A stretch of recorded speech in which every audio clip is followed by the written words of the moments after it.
ഹിജ്റ 2-ാമത്തെ വർഷം റജബിലോ ഷഅബാനിലോ ആണ് കിബിലമാറ്റം നടന്നത് എന്ന് റിപ്പോർട്ടുകൾ സൂചിപ്പിക്കുന്നു. ഹിജ്റയ്ക്ക് ശേഷം 17-ാമത്തെ മാസമാണ് സൂറത്തുൽ ബഖറയുടെ 144-ാമത്തെ ആയത്ത് അവതരിക്കുന്നത്. നബിയെ, താങ്കളുടെ മുഖം ആകാശത്തേക്ക് തിരിഞ്ഞുകൊണ്ടിരിക്കുന്നത് നാം കാണുന്നുണ്ട്. അതിനാൽ താങ്കൾക്കിഷ്ടമാകുന്ന ഒരു കിബിലയിലേക്ക് താങ്കളെ നാം തിരിക്കുകയാണ്. ഇനിമേൽ താങ്കളുടെ മുഖം മസ്ജിദുൽ ഹറാമിന്റെ നേർക്ക് തിരിക്കുക. നിങ്ങൾ എവിടെയായിരുന്നാലും അതിന്റെ നേർക്കാണ് നിങ്ങൾ മുഖം തിരിക്കേണ്ടത്. വേദം നൽകപ്പെട്ടവർക്ക് ഇത് തങ്ങളുടെ രക്ഷിതാവിങ്കിൽ നിന്നുള്ള സത്യമാണെന്ന് നന്നായി അറിയാം. അവർ പ്രവർത്തിക്കുന്നതിനെപ്പറ്റിയൊന്നും അല്ലാഹു അശ്രദ്ധനല്ല.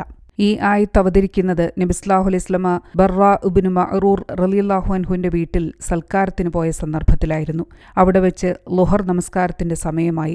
നബി സല്ലല്ലാഹു അലൈഹി വസല്ലമ ഇമാമായി നമസ്കരിച്ചുകൊണ്ട് നമസ്കാരം ആരംഭിച്ചിരിക്കുകയാണ്. 2 റക്അത്ത് കഴിഞ്ഞ സന്ദർഭത്തിൽ 3-ാമത്തെ റക്അത്തിലാണ് പൊടുന്നനെ വഹി അവതരിക്കുന്നത്. അപ്പോൾ തന്നെ നബി സല്ലല്ലാഹു അലൈഹി വസല്ലമയും പിന്നിൽ നമസ്കരിച്ചിരുന്നവരുമെല്ലാം ഒന്നായി ബൈത്തുൽ മുഖദ്ദസിന്റെ ഭാഗത്തു നിന്നും കഅബയുടെ ഭാഗത്തേക്ക് തിരിഞ്ഞ് നമസ്കാരം തുടർന്നു. പിന്നീട് മദീനയിലും പരിസര പ്രദേശങ്ങളിലും ഇത് വിളംബരം ചെയ്യപ്പെട്ടു. ബർറാ ഇബ്നു ആസിബ് റളിയല്ലാഹു അൻഹു റിപ്പോർട്ട് ചെയ്യുന്ന ഒരു ഹദീസിൽ, ഒരു സ്ഥലത്ത് ആ വാർത്ത വിളിച്ചു പറയുന്ന ശബ്ദം കേട്ടപ്പോൾ ജനങ്ങൾ റുക്കൂഇലായിരുന്നു. ഉടൻ തന്നെ അവർ അതേ നിലയിൽ കഅബയുടെ ഭാഗത്തേക്ക് തിരിഞ്ഞു. അനസ് ഇബ്നു മാലിക് റളിയല്ലാഹു അൻഹു റിപ്പോർട്ട് ചെയ്യുന്ന ഹദീസിൽ, ബനൂ സൽമ ഗോത്രക്കാർക്ക് ഈ വാർത്ത ലഭിച്ചത് 2-ാമത്തെ ദിവസം സുബ്ഹ് നമസ്കാര വേളയിലായിരുന്നു. ജനങ്ങൾ 1 റക്അത്ത് നമസ്കരിച്ചു കഴിഞ്ഞിട്ടുണ്ടായിരുന്നു. അപ്പോഴാണ് അറിഞ്ഞുകൊള്ളുക കിബില കഅബയുടെ ഭാഗത്തേക്ക് മാറ്റിയിരിക്കുന്നു എന്ന ശബ്ദം അവരുടെ കാതുകളിൽ പതിഞ്ഞത്. കേട്ട മാത്രയിൽ മുഴുവൻ ജമാഅത്ത് ഒന്നായി കഅബയുടെ ഭാഗത്തേക്ക് തിരിഞ്ഞു.